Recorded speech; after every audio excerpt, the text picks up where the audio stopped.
Piyush Patel Inspire।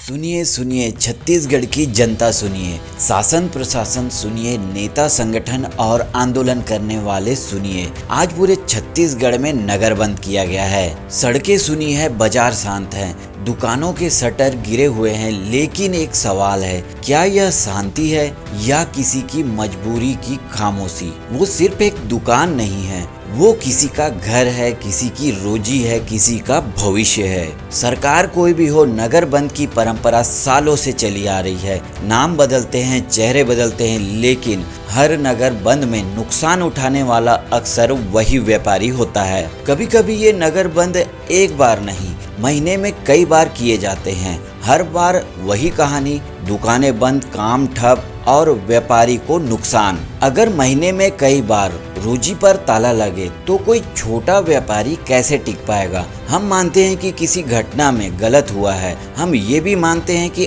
आम आदमी को पीड़ा पहुंची है। लेकिन सवाल यह है कि उस गलत घटना का समाधान नगर बंद ही क्यों बन जाता है? अगर गलती किसी व्यक्ति, किसी समूह या किसी व्यवस्था की है तो सजा पूरे शहर को क्यों दी जाती है? दुकानें बंद कराना, रोजी रोक देना, मजदूरों की दहाड़ी छीन लेना, क्या यही न्याय है? व्यापारी कोई अपराधी नहीं, वह भी उसी समाज का हिस्सा है जो अन्याय के खिलाफ खड़ा होता है। लेकिन हर बार दबाव बनाने के लिए सबसे आसान रास्ता उसकी दुकान को बंद कराना, क्या यह सही है? नगर बंद से ना दोषियों को सजा मिलती है, ना पीड़िता को न्याय मिलता है, तो बस आर्थिक नुकसान, तनाव और समाज में बंटवारा होता है। जब भी नगर बंद होता है, सबसे पहला और सबसे गहरा असर दुकान और व्यापारी पर पड़ता है। बड़ा व्यापारी हो या छोटा, थोक वाला हो या फुटकर, या माल हो या ठेला, नुकसान सबका होता है। लेकिन फर्क यह होता है कि बड़ा व्यापारी संभल जाता है, छोटा व्यापारी टूट जाता है। बहुत लोग कहते हैं कि एक दिन बंद से क्या फर्क पड़ता है, लेकिन यह बात वही लोग कहते हैं जिनकी थाली रोज दुकान से नहीं भरती। छोटे दुकानदार के लिए एक दिन की कमाई का मतलब आज का राशन, बच्चों की स्कूल की फीस, दुकान का किराया, बिजली का बिल, मोबाइल, इंटरनेट, बैंक की EMI, उधारी का भुगतान, ये सब होता है। एक दिन दुकान बंद पूरे महीने का हिसाब बिगाड़ देता है। छोटे दुकानदार सुबह दुकान खोलता है और रात की कमाई से अगले दिन का माल लाता है। उसके पास कोई बड़ा बैंक बैलेंस नहीं होता और कोई बैकअप प्लान नहीं होता। आज दुकान नहीं खुली तो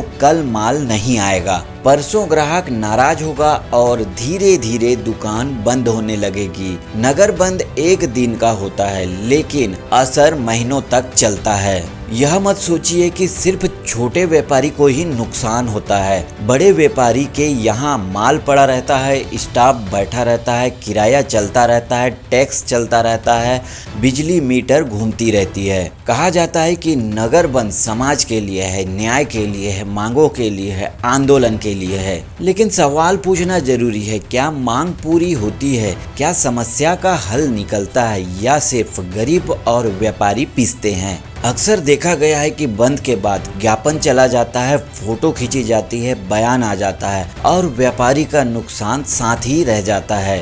नगर बंद से कौन सुरक्षित रहता है? जो ऑफिस में बैठता है, जिसे सैलरी मिलती है, जिसके पास तय आमदनी होती है, जिसे दुकान खोलने की मजबूरी नहीं होती। बंद के दिन में वो आराम से रहता है। लेकिन ठेला वाला, चाय वाला, पान वाला, किराना दुकान वाला, सब्जी वाला, मोबाइल वाला, फोटोकॉपी वाला, इसके लिए बंद सजा बन जाती है। क्या व्यापारी समाज का हिस्सा नहीं? जब टैक्स देना होता है तो व्यापारी याद आता है, जब रोजगार की बात हो तो व्यापारी याद आता है। लेकिन जब बंद की बात आती है तो व्यापारी को बिना पूछे, बिना मुआवजे के, बिना सहमति के बंद करा दी जाती है। अक्सर क्या होती है, चैम्बर ऑफ कॉमर्स, व्यापारी संघ, इन्हें व्यापारियों का प्रतिनिधि माना जाता है। प्रशासन, राजनीतिक दल या संगठन इन्हीं से बात करके सहमति दिखा देते हैं। प्रेशर बनता है, विकल्प नहीं होता। खुले तौर पर कोई व्यापारी विरोध करे तो समाज विरोधी कहलाने का डर होता है।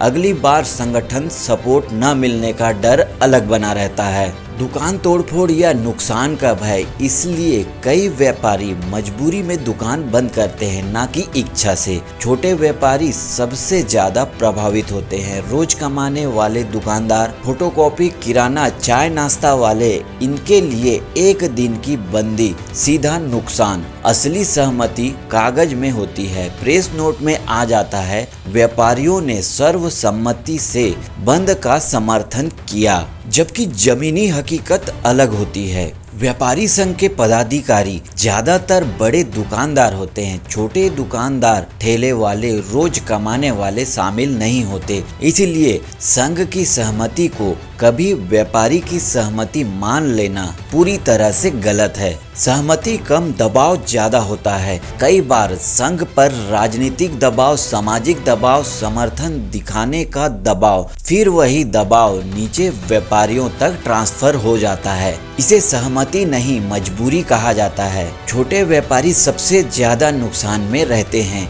एक दिन बंद का मतलब किराया, बिजली, स्टाफ, घर का खर्च सब चलता रहता है। बड़े व्यापारी झेल लेते हैं, पर छोटे नहीं झेल पाते। लोकतंत्र का फैसला प्रतिनिधि से नहीं, प्रभावी व्यक्ति से। जिस पर असर पड़ रहा है उसी की सीधी राय जरूरी है। सिर्फ संघ से बात करना लोकतांत्रिक प्रक्रिया नहीं है। फिर सही तरीका क्या होना चाहिए? स्वैच्छिक बंद हो, जबरदस्ती नहीं। जो समर्थन करे वही बंद करे। डर या धमकी बिल्कुल नहीं होना चाहिए। व्यापारी संघ से बातचीत करके बंद कराना आसान जरूर है, लेकिन यह न पूरी तरह से सही है, न न्याय संगत है। असली व्यापारी की सहमति दुकान के शटर के पीछे ही दब जाती है। अगर बंद प्रशासनिक या राजनीतिक कारण से है तो बिजली बिल में छूट, दुकान टैक्स में छूट, किराया सहायता, ब्याज में राहत, नुकसान का आकलन। सरकार यह माने कि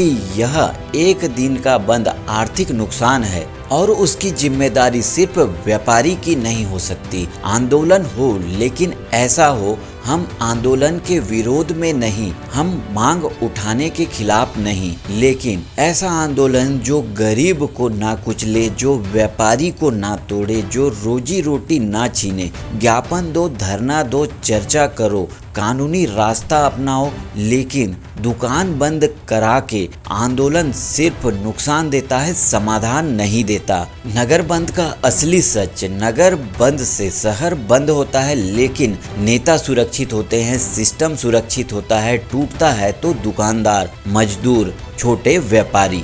यह असंतुलन बंद होना चाहिए। अंतिम और सबसे जरूरी बात याद रखिए, दुकान बंद है तो चूल्हा बंद है, चूल्हा बंद है तो घर बंद है, और घर बंद हुआ तो समाज कैसे चलेगा?